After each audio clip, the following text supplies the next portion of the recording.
Okay, now if you'd like to explain that again, quick. Oh, okay.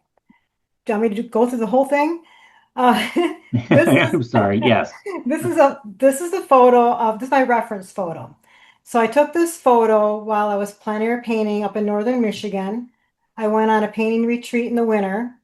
It was very, very cold, but it was sunny all weekend. So each day I did probably two plein air paintings, and this was the afternoon painting that I did.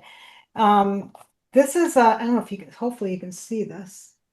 This is the painting, the plein air painting that I did from that stream, but I was not happy with it. So I still have the plein air painting, and I'm glad I do because I use this plein air painting as reference when I do a Okay. studio painting. Okay, hang on. They're not seeing that. Okay, I'll stop the share on the other one here. okay, Okay, there we go. okay. Can you see it? You can kind of see it. I'm going to put it up over here next to my easel also. So But you'll see, that's what you did on the plein air yes, that day. that is the painting that I did on location from that stream. When you looked at the photo, you saw there was a lot of things going on in that photo, a lot of trees, a lot of everything. Um, so I had to simplify it as much as possible, and that's usually what I do when I plein air paint, is I look at the scene and I, squint and I simplify, and I just kind of choose the initial important elements of what I see. So, like I said, I didn't really like my plein air painting, but I decided that it had enough good stuff in it, and along with my reference photo, that I could do a studio painting. So the other day, as I was preparing for my demo, I also did a pastel. So you'll see that I'll be looking at the pastel painting, and that will be kind of my reference rather than looking at the photo. The pastel painting, I went in and just simplified, really just simplified all the masses, and I decided early on what was going to be my focal area and how I was going to organize the composition. So, do you want to, Jeff, do you want to put it on the other view? Okay, Okay, here we go. there we go. Okay, so this is the pastel painting that I did. Can everybody see it?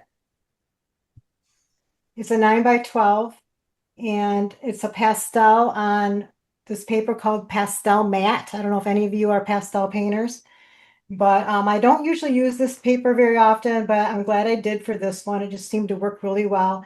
The paper itself is kind of a dark gray, and which was a middle value. Really, really nice for working on something like this where you've got, some darks and lights, and the middle value kind of just tied it all together. So I really just had to go in and throw in the lights and the darks and organize the composition in that way. But I also simplified it from that. If you remember what the reference photo looked like, it was there were a lot of things going on. So from this, from this study, before I did the study, I did some thumbnail sketches. So this one right here is my thumbnail sketch. And with my thumbnail sketch, I kind of broke it down into thirds.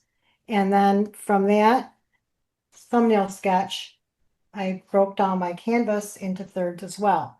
And so that's how I go from my thumbnail to my studio painting. So this is a 12 by 16, and it's oh, I gotta show you my other sketch too.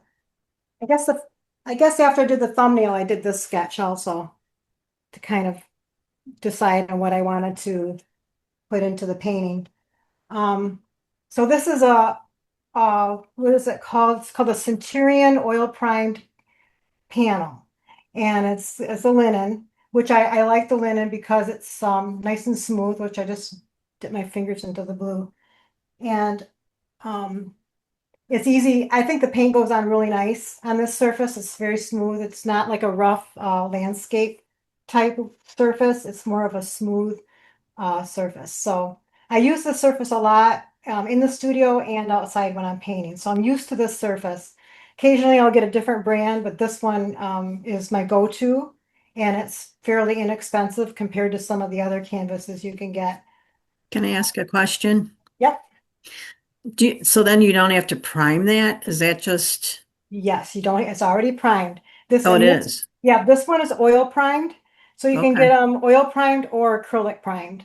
The Okay. oil primed is a little more expensive than the acrylic primed, but I like the oil primed because the oil paint seems to sit on the top more.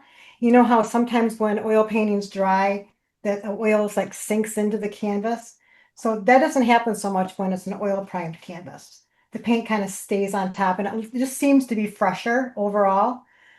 But I do varnish at the very end, and that also helps bring any color up that has sunken in. But I think from what I found out through all my years of experience, if you don't use very much solvent in your painting process, the paint will not sink in as much as it would otherwise. So I think a lot of beginner painters, and I know I did when I was beginning, I used a lot of solvent, and then the paint then dried kind of dull, and it was just didn't look the same as it did when it was wet. You want to kind of keep that vibrant color with oil paints.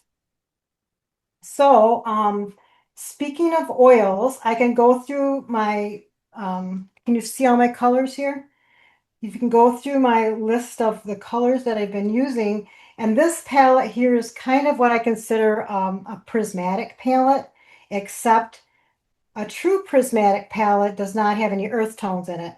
But I do use a few earth tones, and I can go through what I use. So I have a white, titanium white, a cad yellow light. This is an unusual color here. It's called, I don't use this color real often. It's called Jaune Brilliant, and it's made by Williamsburg. I have a yellow ochre, cad scarlet, transparent oxide red. This is just a scarlet, and this is not a alizarin, but it's Madder Lake Deep. It's a Rembrandt. I use a lot of Rembrandt colors. And this is Ultramarine Blue Rembrandt, Cobalt Blue, King's Blue Light. This is Manganese Blue Hue. And then, oh, and this is Viridian. And then this color, and this color are all a Gamblin Radiant colors. So hold them up here. So I've got Gamblin Radiant Turquoise, Gamblin Radiant Blue, and Gamblin Radiant Violet. I like these colors a lot especially for winter scenes. I do paint a lot of winter scenes. I just love painting winter. I think it's fun. And the radiant colors are just like really, really nice and brilliant. And they're easy and kind of fun to work with. So I put those in my palette a lot of times for winter. In the summer, I'll use them also, like the radiant blue I'll use for skies, as well as any sunset paintings. I like to use the radiant colors. So that's my general palette. And of course I use palette knives for mixing. I have a couple different palette knives that I like to use. Sometimes I'll apply the paint with them. And I use Gamsol for my solvent. And I use, let's see, I use Gamblin solvent-free gel for a medium. That's the medium I always use for when I plein air paint. But in the studio, I've been experimenting with this. It's a Michael Harding. It's called Miracle Medium. So this is kind of you can see it's more liquidy. I use this in the studio because it's hard to take something like this outside. But it kind of works the same as a solvent-free gel. I don't know why they call it Miracle Medium. So far, there hasn't been any miracle on my end with it. But yeah. So, and these are, I think, and so these are my brushes, some of my brushes. I have a huge selection of brushes that I like, but these are the type of brushes that I use. The largest one that I'm going to be using today, where to put it? Here it is. This is probably the largest I'm going to be using. It's a number 10 Rosemary Classic Long Flat. So Rosemary Classic bristles are bristle. So it's the same as the bristle that I've been using for years. These right here, the Robert Simmons, the very common. They last a long, long time if you take good care of them. I've had these brushes here probably for 10 years or more. And then I use some synthetics, which are these kind of one is rosemary, one is this classic long, no, that's a bristle. This one is a treacle, and it's a kind of a synthetic soft bristle. Let's see, where's another one? This one also is a synthetic, but it's a round. This is a rosemary eclipse comber. It's got like a comb, they call it a comber because it's got a ragged edge. You could actually make that ragged edge yourself if you like cut into your bristles. You want to try it. And then I use treacle also. This nice soft is called a Legion. It's a synthetic brush. Um, I like flats and some filberts. And then this is a filbert. This is a treacle. This is another soft, and then a liner brush.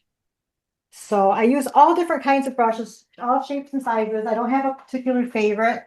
I just use the brush, whatever is good for the application. So in the beginning, I will use a big brush, and I use this kind of a bristle brush for washes or whatever, or just to kind of scrub in large areas of paint. So I want to just talk about this a second because everybody always asks me this question. This is my viewfinder that I have when I go outside to paint. So I would hold it up in front of my scene and I draw the large shapes with a marker. So this viewfinder is made by Artwork Essentials. And if you go outside to paint, this is a really, really fun tool to have, and it saves you a lot of time. A lot of times I won't even do a thumbnail outside because I can establish my composition just by looking through this viewfinder and drawing out the big shapes.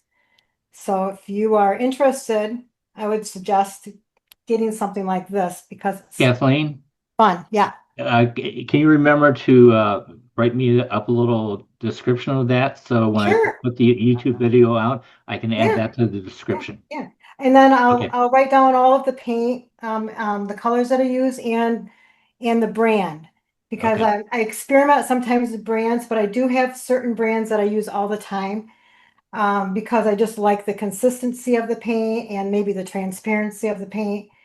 They just seem to work. Oh, and the one color I did not mention was this Raw Umber. This is a Michael Harding Raw Umber, which I'm starting to really like.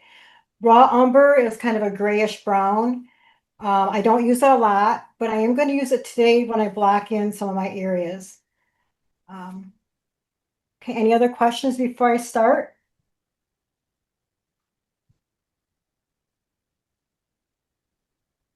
So I'm going to use Gamsol to kind of get in some big washes for my big shapes. So when I started this out, I started out by just drawing in the main lines and the main shapes, just with real thinned out paint. So all this is dry.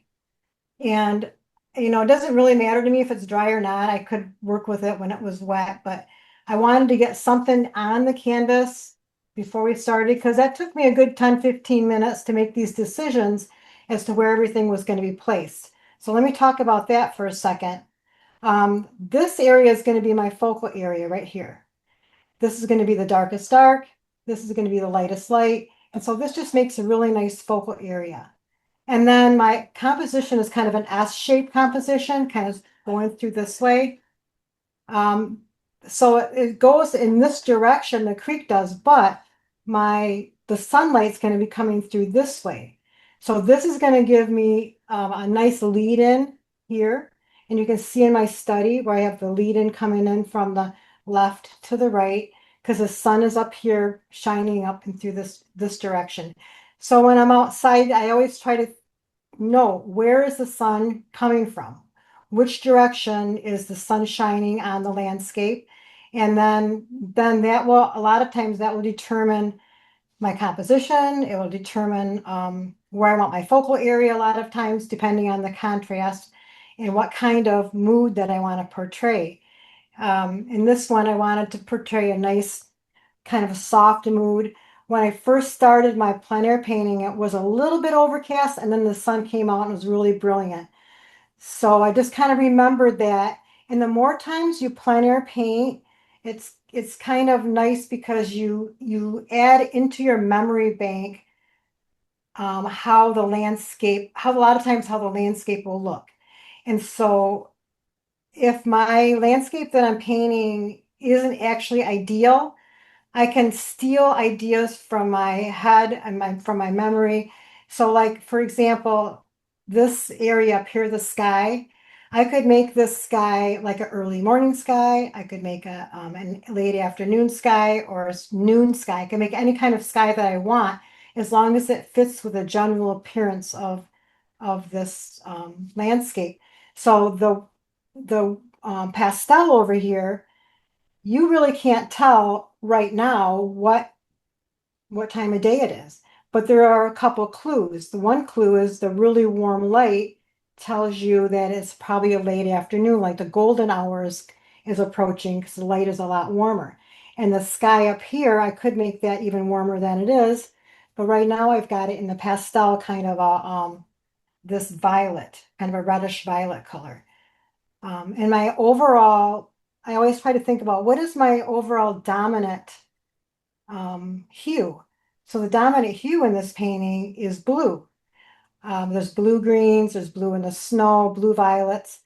And so the golden light on the highlight and on the tree is kind of a nice complement to that.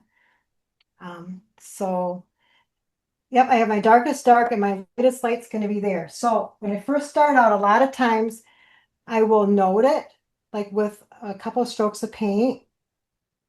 So if this is my lightest light here on this log, I may make a note of that.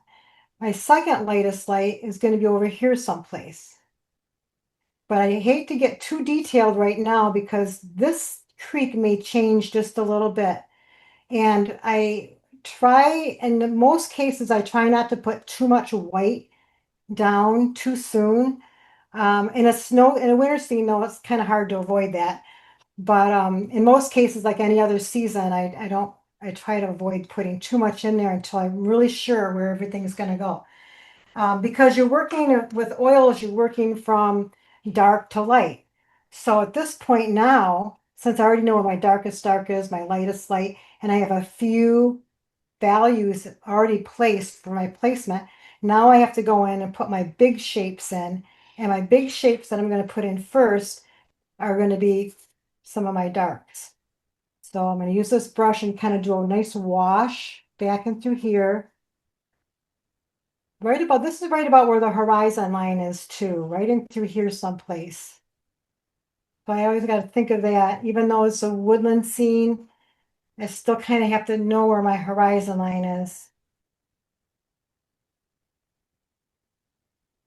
So just a nice wash. And this is just ultramarine blue and some yellow and a little bit of yellow ochre.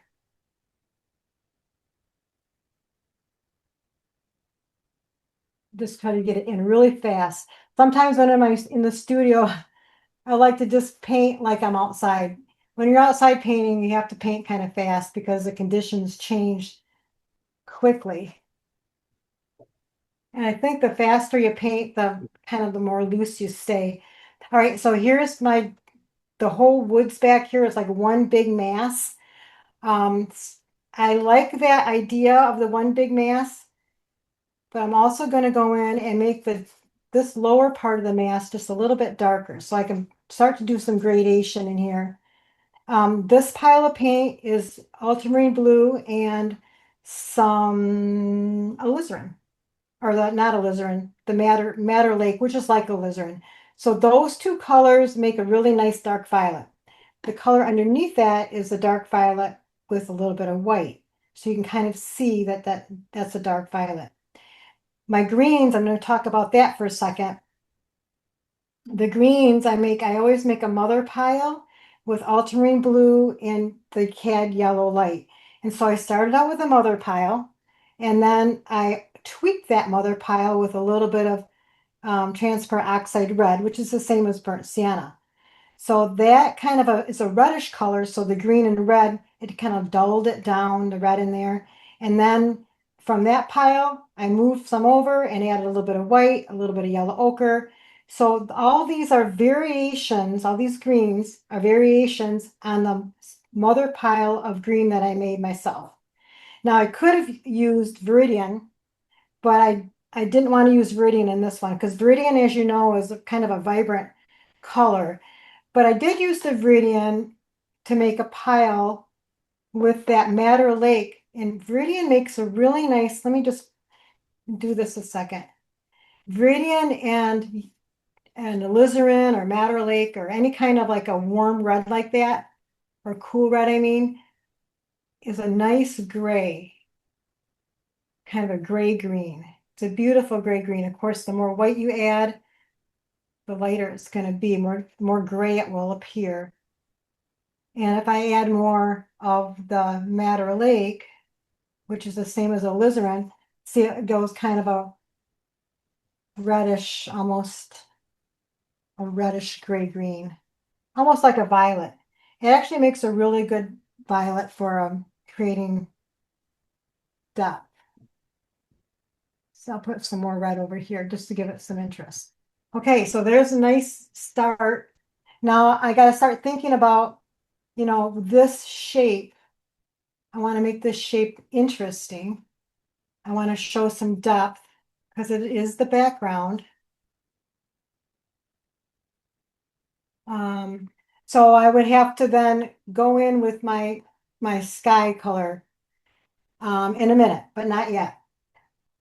First I'm going to go in and now if I didn't already have this in here, I would be putting that in next. But right now I have it in, so I'm going to kind of emphasize this again with some more dark because I want this tree. This is the focal, not really the focal point tree, but kind of right down here it is. And the dark is going to be a warm dark. So I want to make sure that it has more transparent oxide red in it. And then of course, this also is a nice dark through here, this fallen log that goes into the creek. It's gonna be nice dark. And there'll be a couple dark accents along the edge of the creek as well. Oops, I got some white in there. Now, I've got some interesting angles. So there's a nice angle here. This is like a dominant angle here coming in. So this is a secondary angle of another angle here of some fallen logs. So there's like some little zigzaggy kind of angles throughout this composition, which I think kind of adds some nice movement. All right. Now, so for some of these other trees. So the thing with oils is you can change your mind quite easily. And the same with pastel. Pastel and oil are, they're opaque mediums, so they're easy to manipulate and easy to change. So at this point, I could add more trees or I could take away some more trees, whatever I want to do. And then there were a lot of trees back here in the distance. But before I put too many of those in, I'm going to go in and talk about these other piles. So the piles down here, these blues, these are made with ultramarine blue. I made little notes over here so I could remember. Ultramarine blue and that scarlet, which is the scarlet is kind of the same as the cad red light. And so I mixed that together, and that makes, since scarlet has yellow in it, that made a nice grayed down violet. Now, if I were to make the violet like I did up here with this alizarin type color, that makes a more vibrant violet, and that's just too bright for distance. So my goal is to show some distance back here. So I don't know for sure until I put some test marks in here if this is going to be the right value. Yeah, it's kind of dark. So I'm just going to go in and scumble in. It's kind of dark and it's kind of bluish. So I do a lot of testing sometimes before I commit. So if I get something in there that I'm not sure that I like, I can just erase. Or not really erase, but just go in and give it a little more of a suggestion. And I'm putting the paint on rather thin. I'm not using any terp, not using any medium. I'm just kind of scumbling it in right now.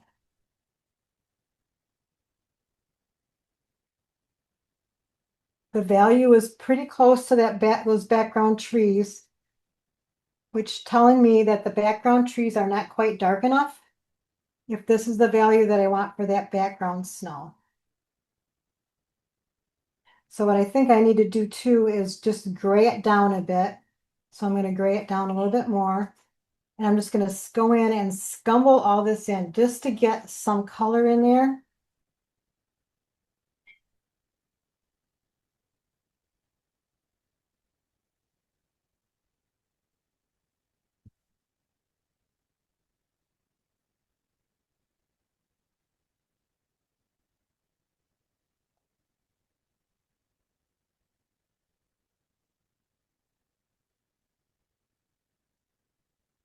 All right. Now, I want to make sure that I've got enough room in my value scale. I want to make sure I'm not getting that too dark. So I'm going to put in some of these darker blues in the foreground.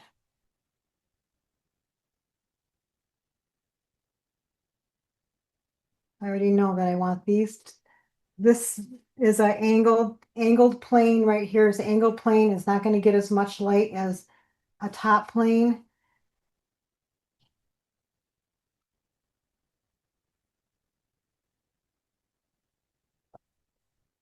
Yeah. All right. So if this is my lightest light, I'm going to have another kind of a secondary light over here, but it's not going to be warm. It's going to be more of a cool light on top of that log. And then this is all going to be kind of cooler as well. I think I'm going to get a different brush.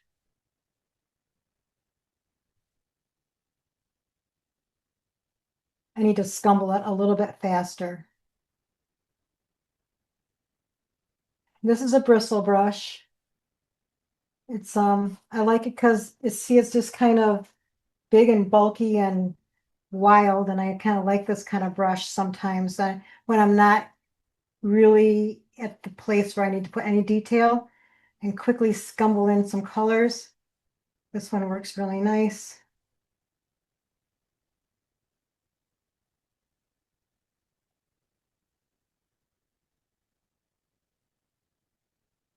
This is about the speed that I work when I'm painting outside. So you go fast in the beginning, you get a lot of excitement going, you know, because the light is changing and you don't want to lose that light.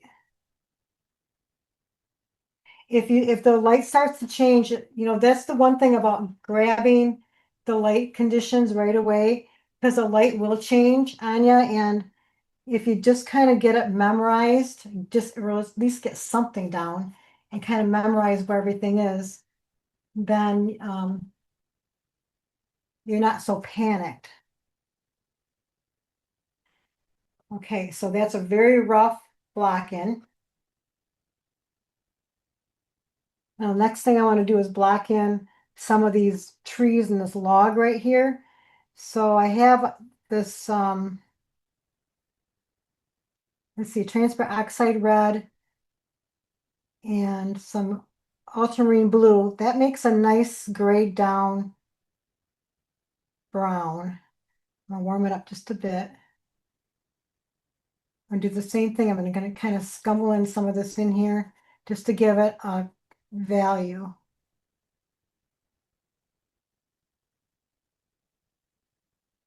All right. Same with over here. So if you read Carlson's Guide to Landscape Painting, he says that anything that's vertical is going to be darker than in the landscape than anything horizontal. And anything on an angle is going to have a darker value than anything flat. So I always try to remember, I know it's a very simple rule, but it does apply to most conditions. All right, a couple more trees back here.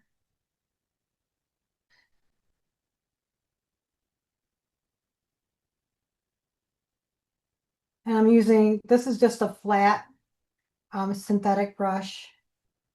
It's got a nice square point to it, so it's easy just to go in and flick some verticals or horizontals or whatever kind of texture. And some of this mark making might be covered up in the end, but that's okay. I'm just trying to get something on the canvas.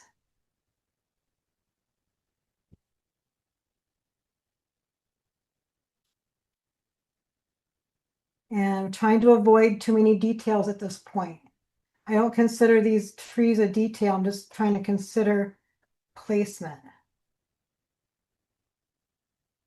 Okay, so that's a pretty good start so far. There's a few reflections coming down into the creek, but not much. I did have a little tree right here that I was thinking about putting in. Kind of something like that. And so I would then have a little bit of a reflection there and a little bit of a reflection right through here from that tree. And then a little bit of a reflection here, a little bit here. And what the heck, I'll put one in right here. Everything else is back far enough. I may suggest in my pastel, I did suggest a little bit of a reflection from these background trees. And it doesn't really matter what color it is. I just grab something just to kind of give it a little bit of a darkness back there. Now, when you have a reflection in water, it's always good to start out with thin paint and vertical strokes. So that's what I'm trying to get right now.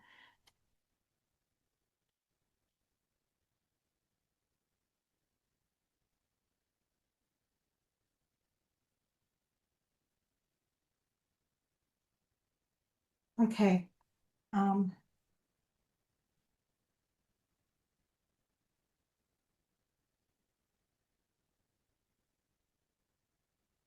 Another tool that I use often is a rag. So I'll use this rag, right, like something like this, to go in and maybe lighten some paint, maybe take off some of the thickness in the beginning because I want to keep it kind of thin. It's just a nice tool to have. Sometimes I'll go in and make other marks in with my rag just to start to give some texture in the background or wherever I want it. So it's just a piece of cloth. All right, so one other thing that I really wanted to show is this angle of the sunlight coming through and going on the creek, hitting this bank, this far bank right here. It's kind of a golden color. A lot of times the creek will have a golden hue where the sun's hitting it. And then also this creek is a little more green, kind of a, let's test that. Yeah, kind of a sap green. I don't have sap green on my palette, but kind of a warm green, warmish gray green down here.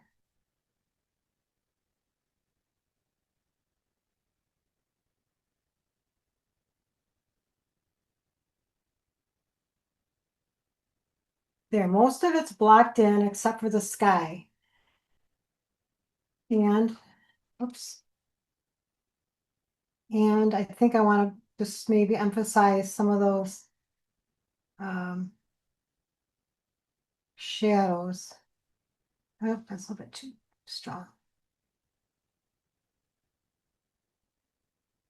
And the shadow that's coming across here. And I want more of a shadow down in through here. I think it's good to have the foreground kind of in shadow it just kind of helps overall composition, kind of weighs it a little bit. So that when the viewer's eye comes into the composition, I think it's good to have the viewer's eye come from the lower left in this way. So this angle here kind of counteracts this angle here.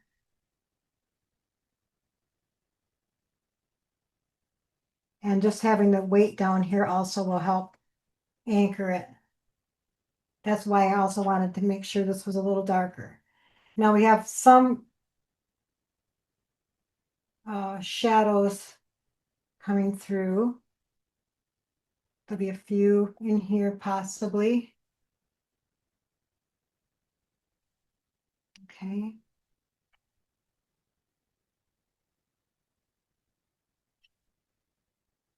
I'll use my round brush. So I'm going to put, just so I don't forget, I want to make sure that there's some snow on this fallen log here. And then the snow on this log. I think I'm going to use some of these radiant colors. This radiant blue.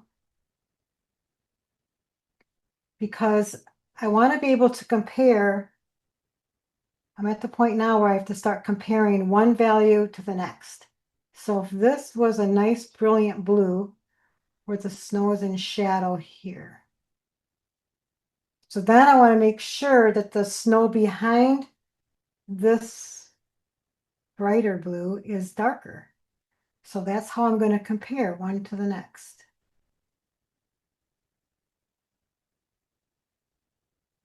And then I can also use this radiant blue over here just to kind of suggest that this area is also going to be a little bit lighter. It's not going to be sunlit, but it's going to be lighter than some of the ground plane back there in the distance. Got another fallen log right there. I kind of like these little angles coming through. Just add some interest. I want to maybe put a little more interest right here.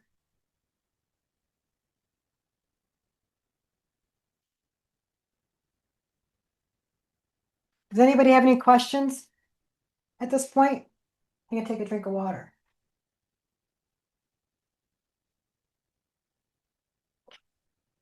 Everybody's still there? Yeah, they're all still here. Okay. I've got them all muted. Okay. So- They'll raise their hand. All right. I'm going to go back in and emphasize this dark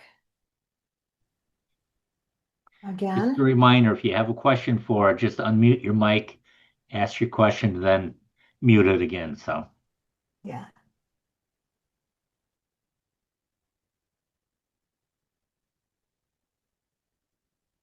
Okay.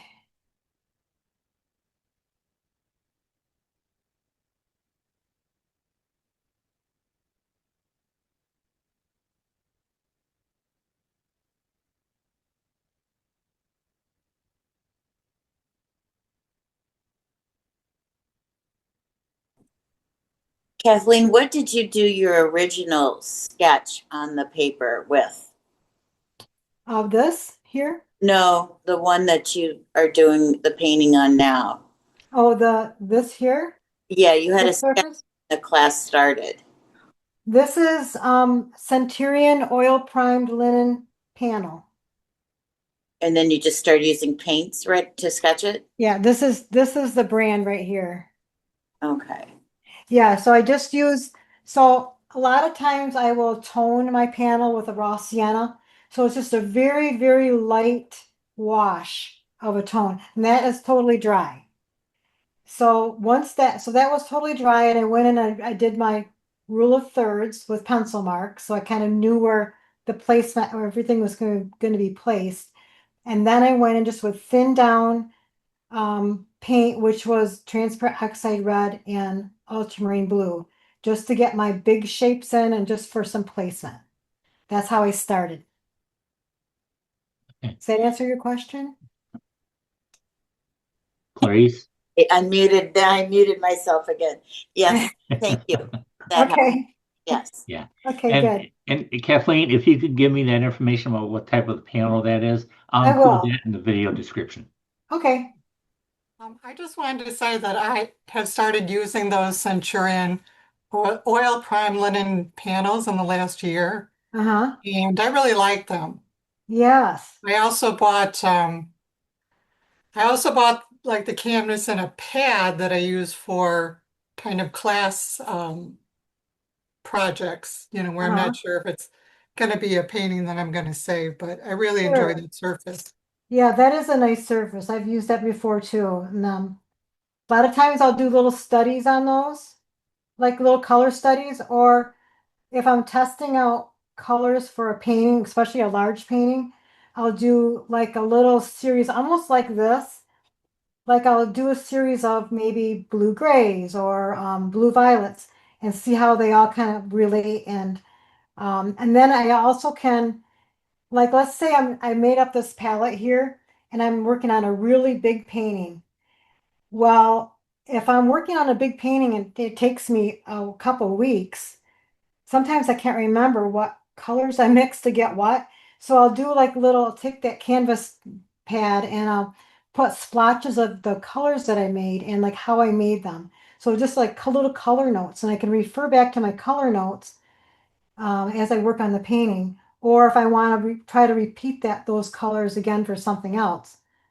Um, okay, so this is the same thing I'm doing. In this case, I'm doing, I think I did King's Blue and the Scarlet, which is kind of like Cad Red. And I got a nice blue violet. Now I want to gray that down, so I'm going to take a little bit of yellow ochre and gray that down. Because I want to get a nice gray for back in here. And maybe a little bluer. So once I make the color, I test it first in a small spot to make sure that that color is going to probably work. It can be changed like later on, but now I'm still using this big brush, I like this brush. It's kind of fun. Can I ask you to do something? Can you put the plein air piece to the right of your painting to get so you can see? I'm a plein air painter, and I think a lot of people, Oh, this one right here, yeah, like how different it's going to be different. the colors are when you're outside Yeah, this is different. I opposed mean, to it's your studio work. You really like the colors pop. And the day that you were doing that painting, why do you think it looks like that? like this. Mm-hmm. For one thing, I was really cold. Okay. And so I was working really fast. Um, uh, I don't know. I mean, the colors, these colors are probably more true than what I'm doing now. What I'm Okay. doing now they're a little bit brighter, as Mm-hmm. if the sun was popped out. When I did this, the sun was more overhead. It wasn't on a raking angle like that. Mm-hmm. And I don't know, I was probably just in such a hurry. I was so cold that I just wanted to hurry up and get something down. So But I wasn't really thinking about composition a whole lot because there was so much. Remember the reference photo that Jeff showed in the beginning? There was so much there that I was trying to edit. The whole time I was doing this, I was trying to edit and make it as simple as I possibly could.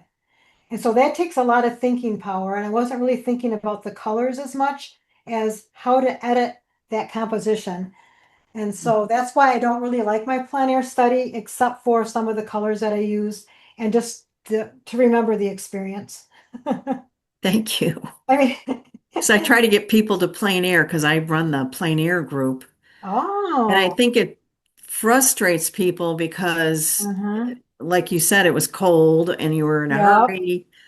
And I think people are intimidated to actually go outside. But I think what it does, it gives you the opportunity to create things in your studio that you wouldn't have done Yeah. had you gone out there and taken photos and come back with this plein air piece that you did to Uh-huh. kind of give you an idea of what you can do. Does that make any Exactly. sense? Oh, exactly. Yeah, Exactly. because I Yeah. think a lot of people are intimidated to actually try it and go out Mhm. there and do it because they think it's supposed to be perfect, Right. you know. It's hardly ever perfect. I mean, I've Yeah. got a few that I really, really like through the years, but how many did I counted. So last year I did the most plein air paintings I've ever done in a year. I did 112. Wow. I counted them because I was just curious. I thought, I did a lot of paintings last year. How many of those were plein air? I did more plein air than I did studio. But that a lot of it was because we had really good weather. It was lucky that I was able to go out when it was really good weather because sometimes you just can't. And and I was able to go out with friends. I was able to go out by myself a few times, and I was able to do some plein air events. When you do a plein air event, you just paint more.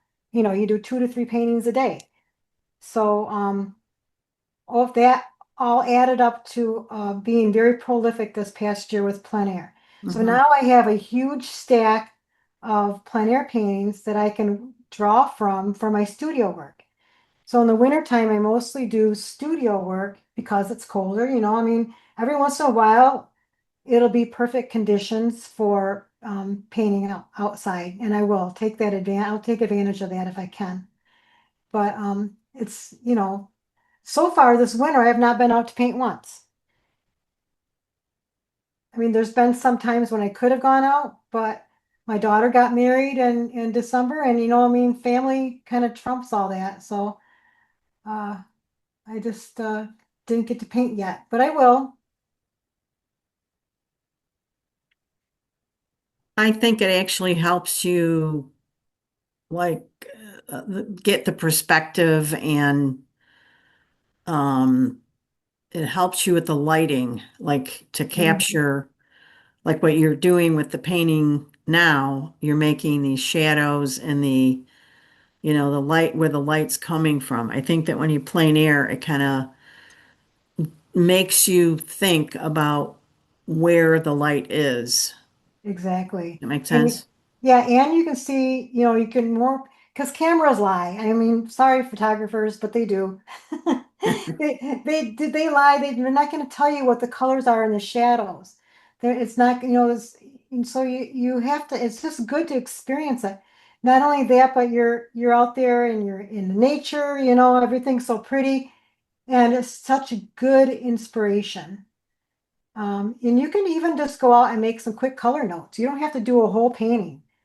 You can just, or do a watercolor or a gouache, or just some colored pencil, something that will give you the information that you need for back in the studio if that's what you choose to do. But as well as I do, not every plein air painting works out, and what you think is going to work out a lot of times just doesn't. So now I'm putting on some thick paint right here. This is kind of my focal area. And you can do there's different procedures that you can take for when you're painting plein air or in the studio. You can go from like your focal point and go out, or you can go from background to foreground. Um, right now, I'm kind of all over the place, but I am kind of thinking about working on this focal area first right now, and just to see how I'm gonna like this and put some of that gold in there.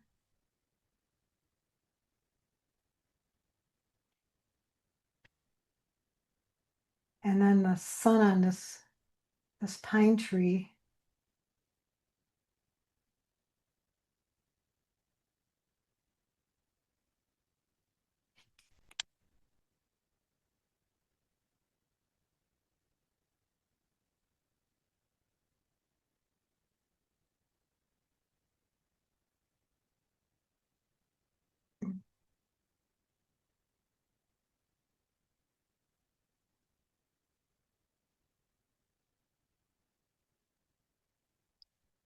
No, that's not bright enough.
Okay, and now I'm gonna work in the background and the sky.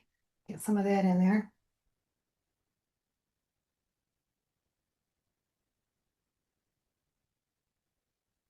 All right.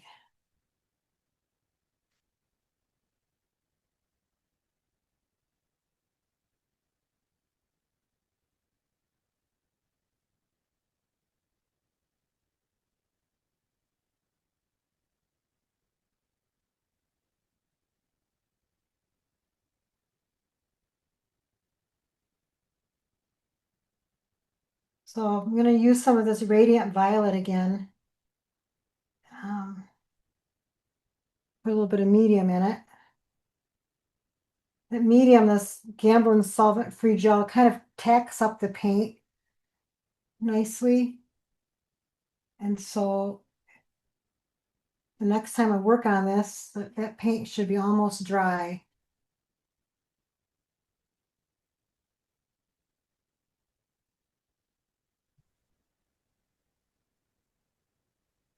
Shooting a great percentage offensively, but the points off turnovers have given this team life here. They had 7 turnovers and then led to 9 points here.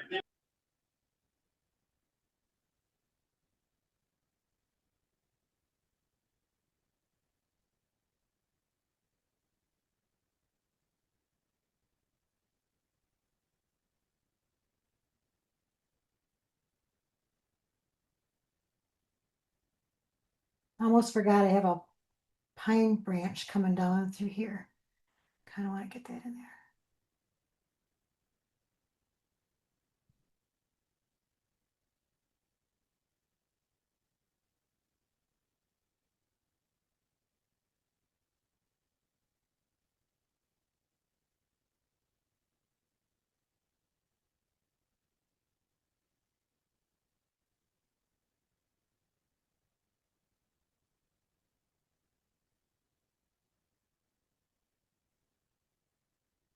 So as these trees kind of reach to the top, I'm gonna make them a little more lavender than brown. So they'll be a little cooler because of the atmosphere.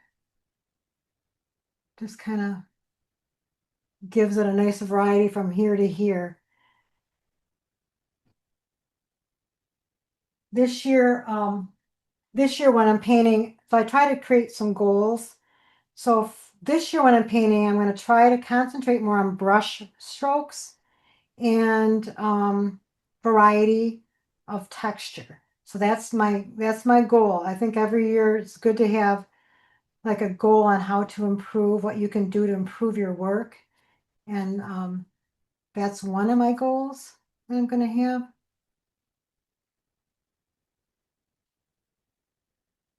Let's get this a little darker.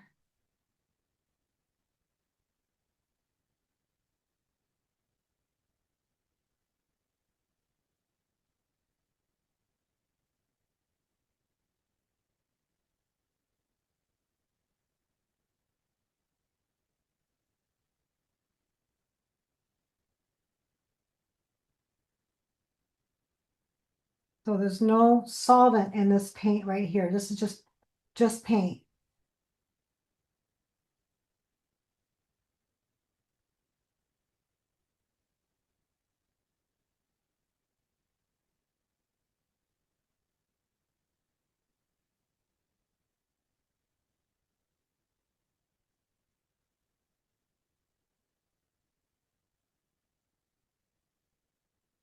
So now I'm dipping back into this Viridian and the alizarin light color, which is the Madder Lake.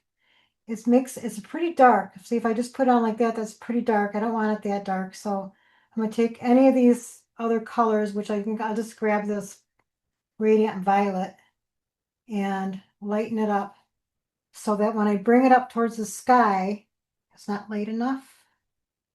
It will be a little grayer and lighter value.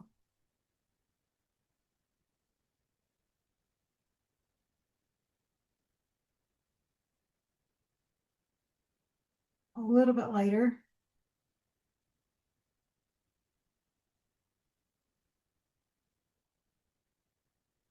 I want to kind of show those distant trees behind all these other trees. So I'm trying to create some atmosphere.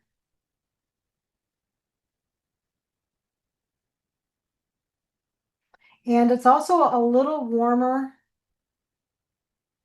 I got some kind of a gray-green down here, a little warmer around where the sky is going to be. So then I'm going to be going back and forth between the sky and the profile of the ridge of trees. So I'm just going to block it in with the radiant violet first.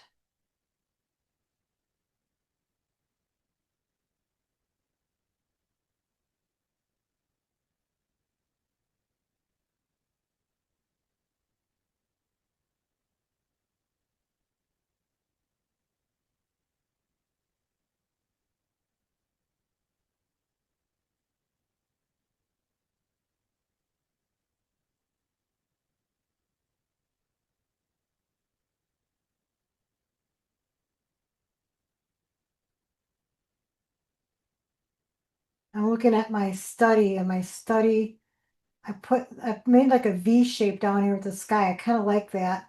And a little bit of like a taller pine maybe right there. So I'm kind of thinking about painting in the negative shapes, painting those right here. I think I put too much sky in, but I can always go in and soften that. A little more blue paint.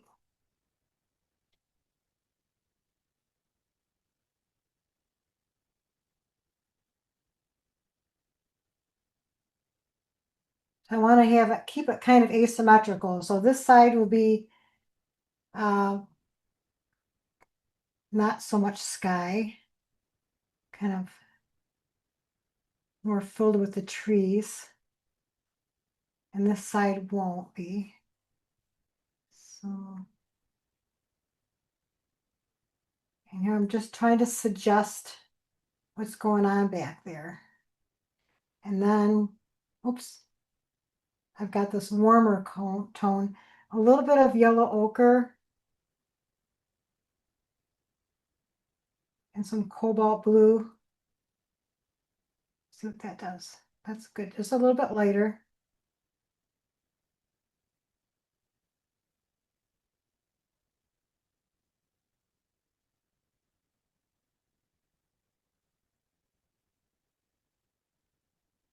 Okay, I'm liking that. So I'm gonna, well, besides this radiant violet,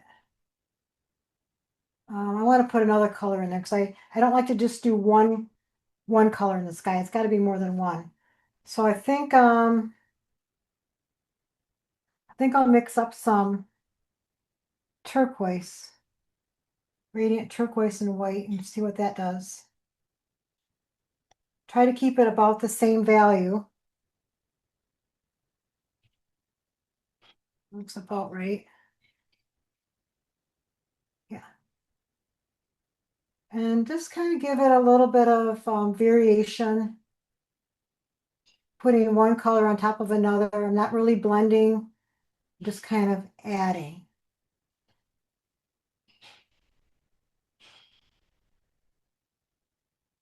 A little bit of that warm background is coming through too, and that gives it a nice vibration. And then I could even go in with some warmer on top of that in a couple of spots. Bring this down.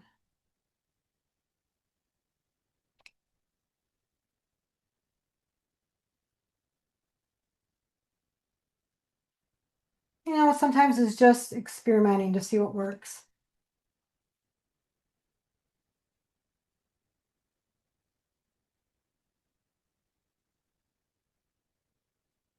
A little more warmth over here and some texture in this wooded area back in this. I just kind of want to show some sunlight on these trees so it goes from warm to cool. It's a nice gradation of color temperature.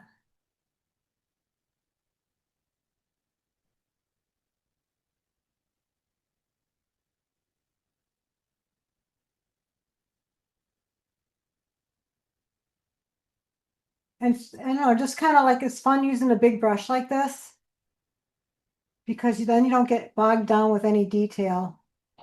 And so my goal is to kind of suggest detail, not to really, get picky and add a bunch of detail. So it's just kind of having fun with the paint. All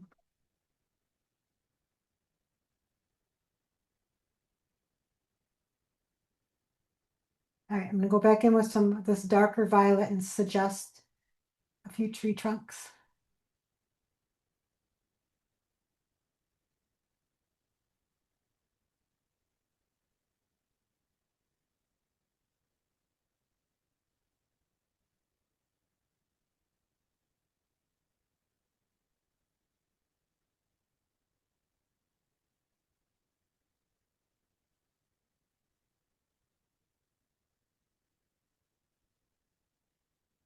This is just that, ooh, that's really dark. Right.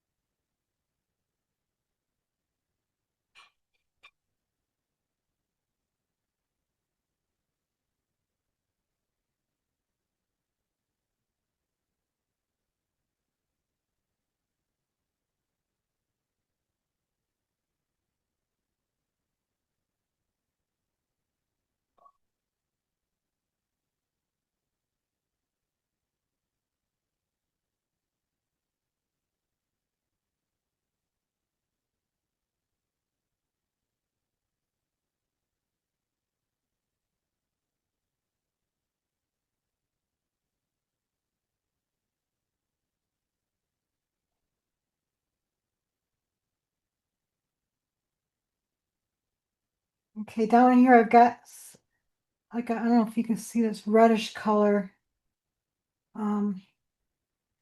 Yeah, I don't know how I made that color.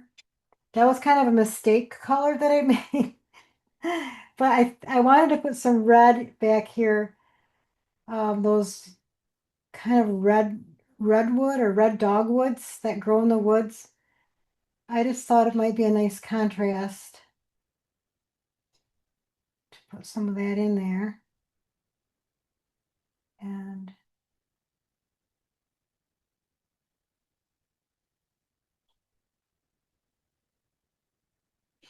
all right.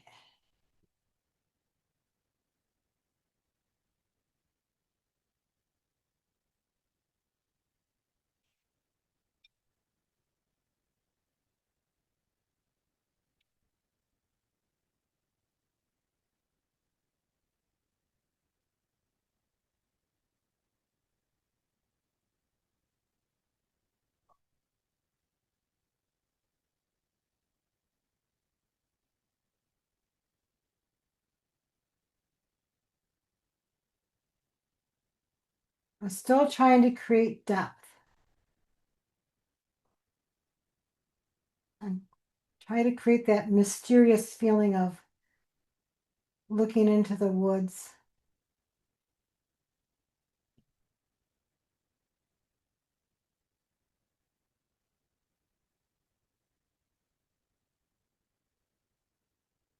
I'm dipping into this raw umber because it's kind of like a grade brown, and it's kind of a convenience color. I mean, I could mix something close to this, but sometimes convenience colors are like this are good in all situations.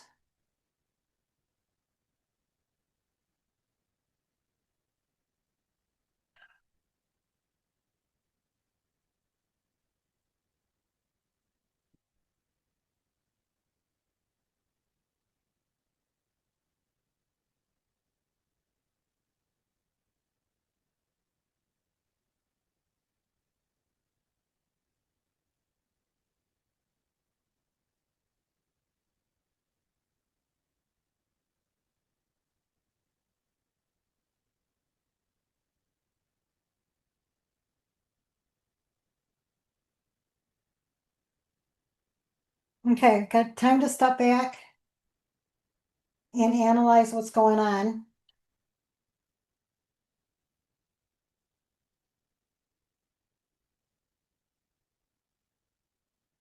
Um,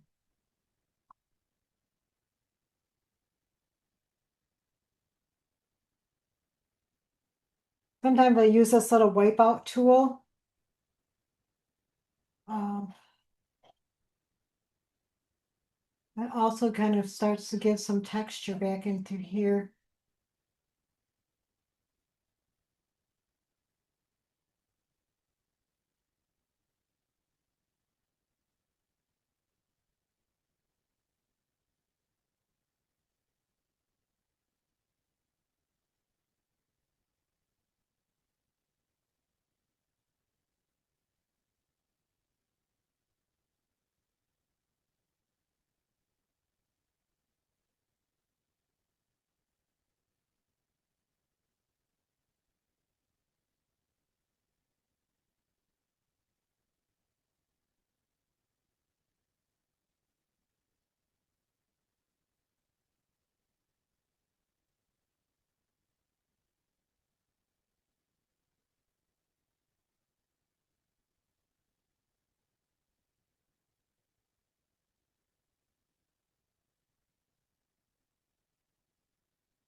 I had to make sure that background, those values were dark enough or light enough that these darker branches would actually show up.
So I'm adding violet to the green just to kind of keep up nice and dark over here, these pine trees. So this is very thin paint. So I can, once, if the paint's thin enough, you can easily go over it with thicker, more opaque paint.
Sometimes I even use my finger.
So whenever there's a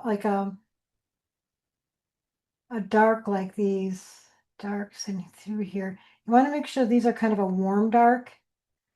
A warm dark will appear darker than a cool dark,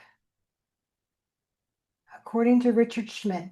And I think that's very true. I've tried it in many situations, and they feel darker than a like a blue green dark does not feel as dark as dark with burnt sienna and um, some dark red. So I'll put some dark red in here.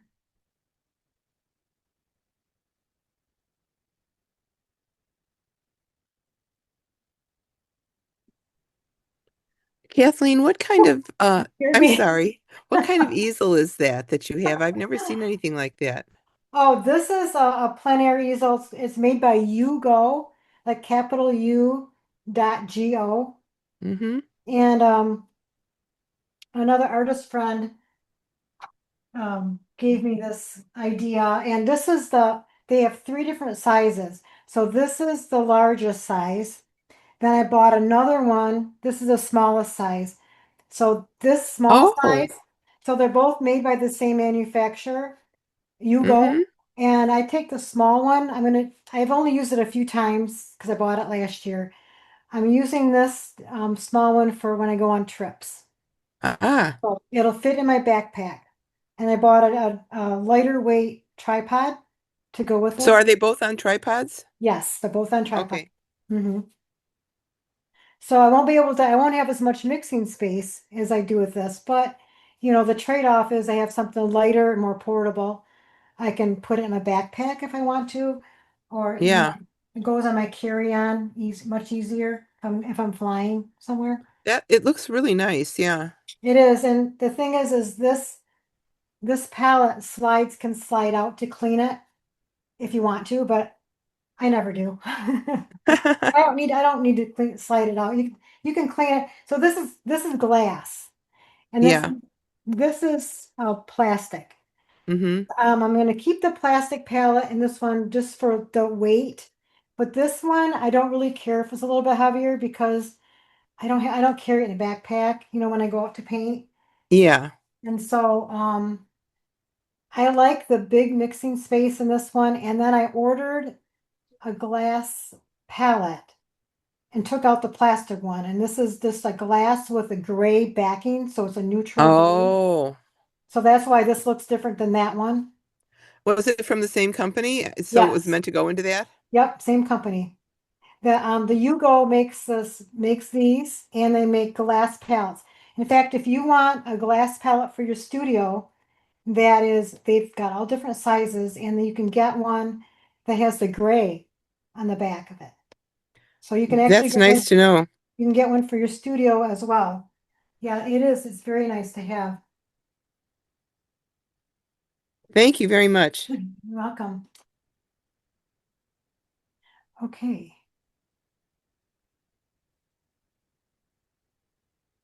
I'll give that information to Jeff. He can post that information about this palette. Yeah, that would be really nice. Thanks. I'm sorry I startled you.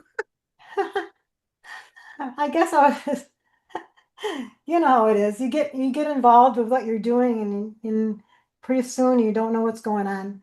Yep. We need to have I'm a glad you were able to do that. constant conversation going around here so you're aware that we're always here.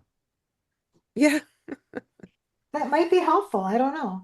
Or else it's distracting. I'm not sure which is best. All right. So I'm just going to throw this over here and see how I like it.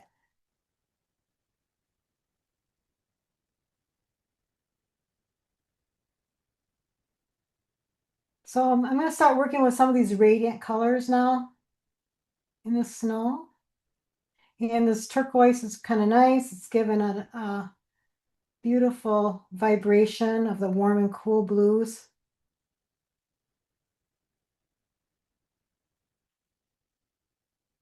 I think I'll put some over here.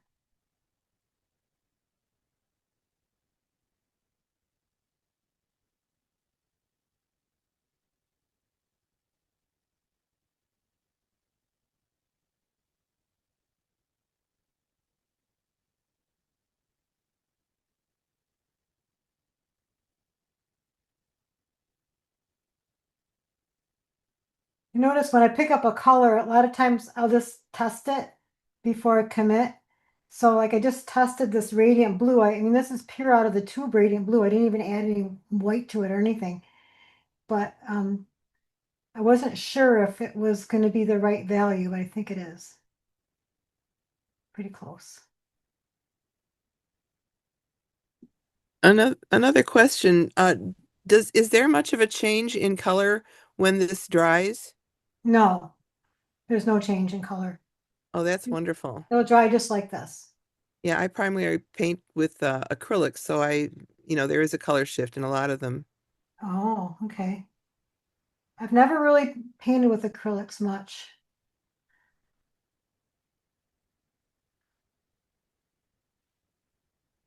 I have tried these solvent-free oil paints or the water solvent, water Yeah. people, you know what I mean?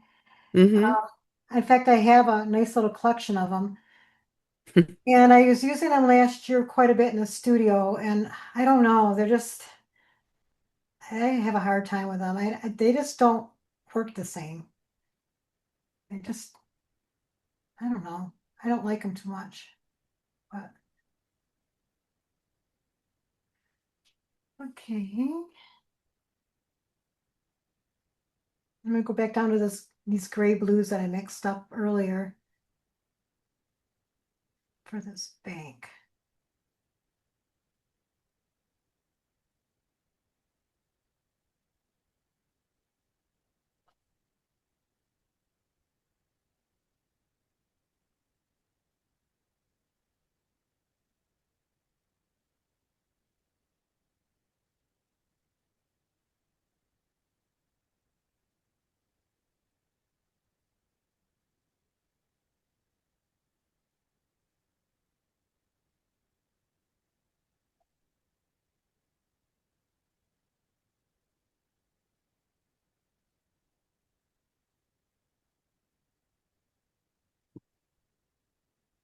I'm mixing the radiant blue and the radiant violet together and see what happens. I might like it. Put it back into here.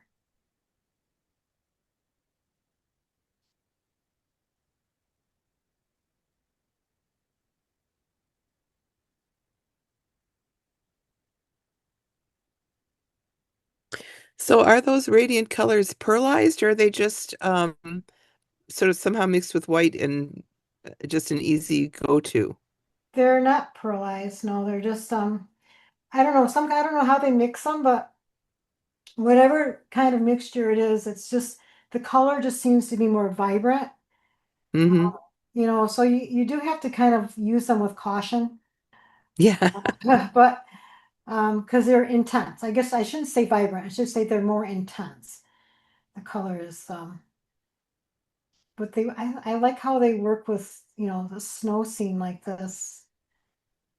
Um, and if I get to the point where I think it's too intense, I can always gray it down.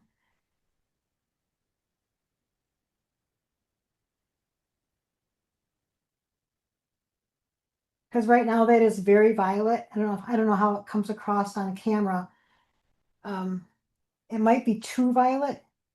So I'm going to take some of this warm yellow and mix with it and just gray it down a little bit.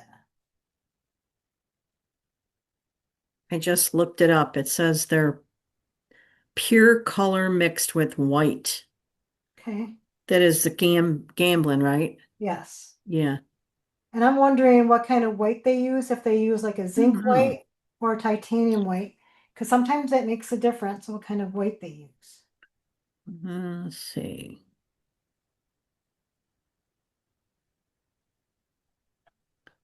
Mm,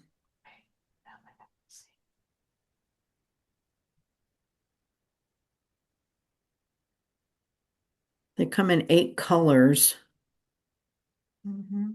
lemon, yellow, red, magenta, violet, blue, and turquoise and green. Or Yeah, turquoise. the Yeah, and green. the green is terrible. Why is it terrible? It's Well, it's just kind of, it's real artificial looking. so it doesn't look like No, for it's landscapes. It probably no, doesn't. it's not good for, it might be good for certain still life objects, I think, or maybe even portraits. It might be good if you used that green with some kind of red, for skin tones. I suppose it might work out. Or abstracts. Yeah, for abstracts would be perfect for abstracts.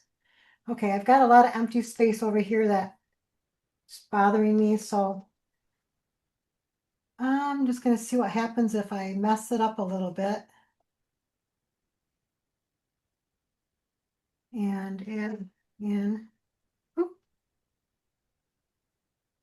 I haven't used I've got a liner brush I like to use too sometimes. Sometimes this works well and sometimes it doesn't. It's always a risk taking a liner brush.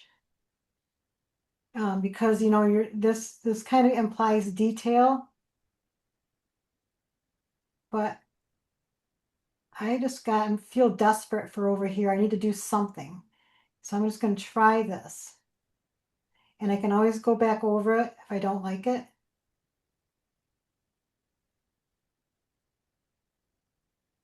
Hmm.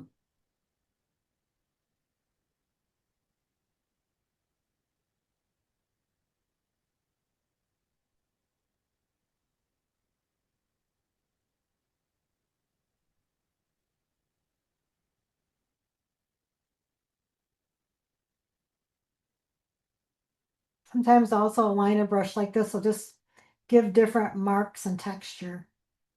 Because it's kind of just dragging across. I don't want my landscape to look too perfect. Because nature is not perfect.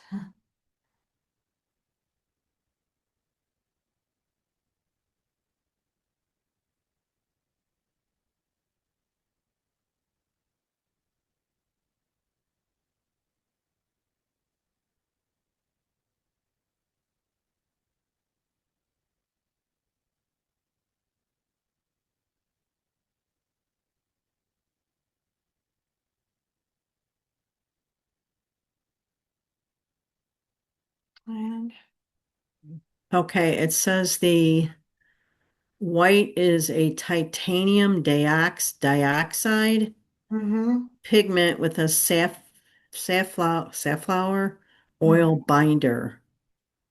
Okay. That's interesting. I was wondering if they used some phthalo colors, in their mixtures.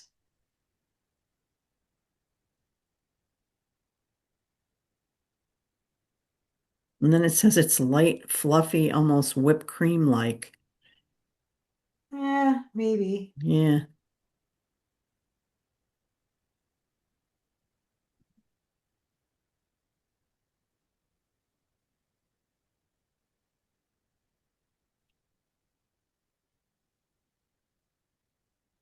Hmm.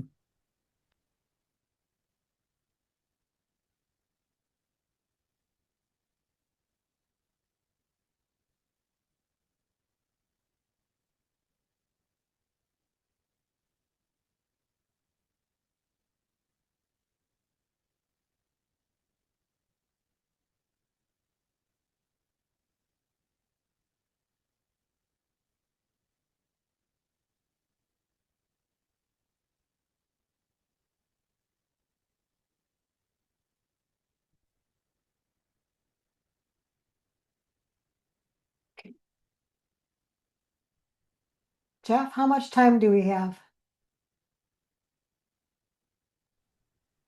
Oh, probably say about 10 minutes and then start wrapping up. Oh, okay. That gives us time for some final questions and Uh-huh. anything else. Excuse me.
Thought I'd put some lime green in some of these trees.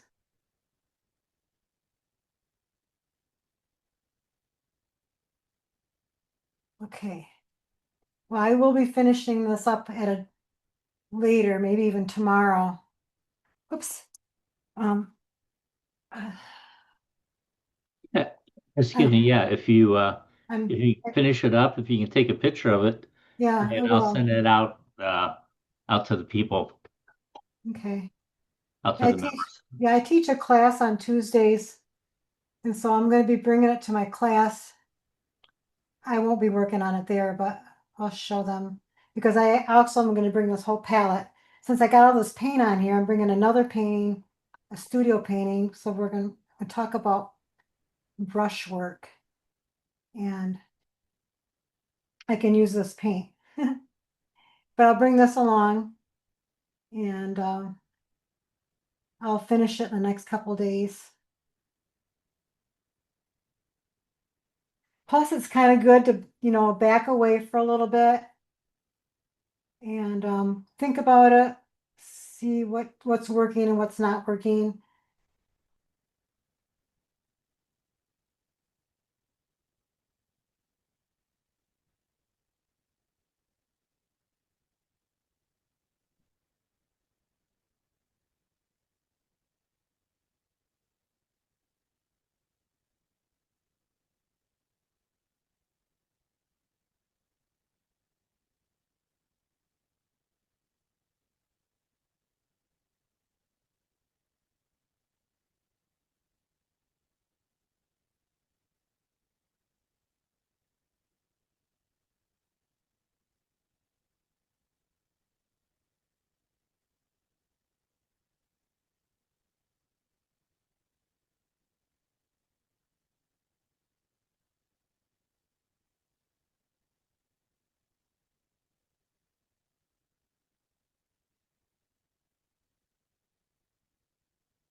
So I don't rinse my brush out between colors, as you can see.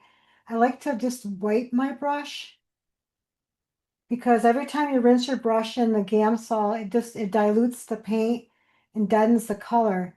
So instead, I kind of use one brush and kind of painting in the same general medium value.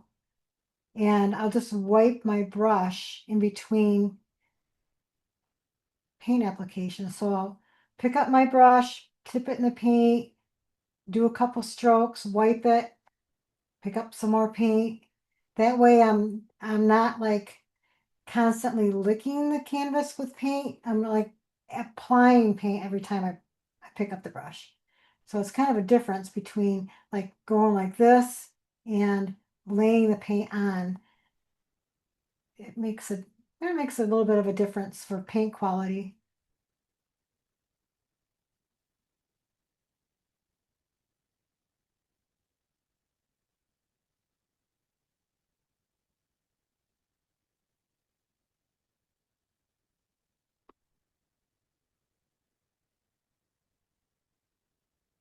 I think I'll put some more snow on some of these trees. So right now we've got so much snow here in Michigan, it's crazy. And there's woods behind our house. And everything has lots of snow on it. It's really, really beautiful.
Okay, we're getting close to time to wrap up.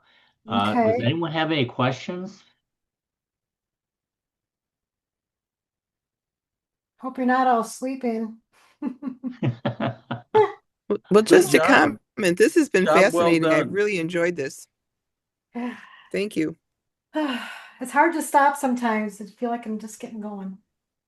I want to say that I don't know which one I like better. Like, I'll take both. Well, it's kind of fun when I can make this different than that. I mean, there's certain things I can do with pastel that I can't do with oil, and vice versa. So I want to definitely make sure that they look like different scenes. I mean, I don't want to repeat too much, but plus I think that this 12 by 16 might be a different proportion than the 9 by 12. So I had a little more horizontal space here than I did over there. So it wasn't real good planning, and like they should have both been the same proportion, but that's okay. I mean, you can really fudge it, trying to. I just have to figure out what else to do with this extra space over here.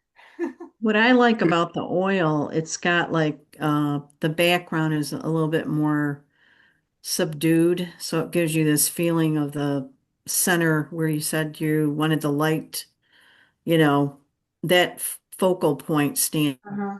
out. And with the pastel, what it does is the green is more green in the background. It Mm-hmm. makes you focus more on the water going Ah, back because you see oh, more green. That's what I see. interesting. Yeah.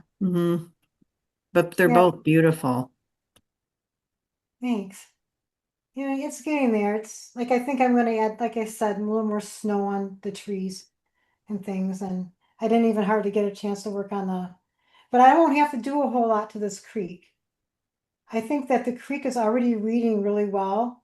I just have to add a little more, some horizontals in here, a few more verticals, and just try to really keep it simple.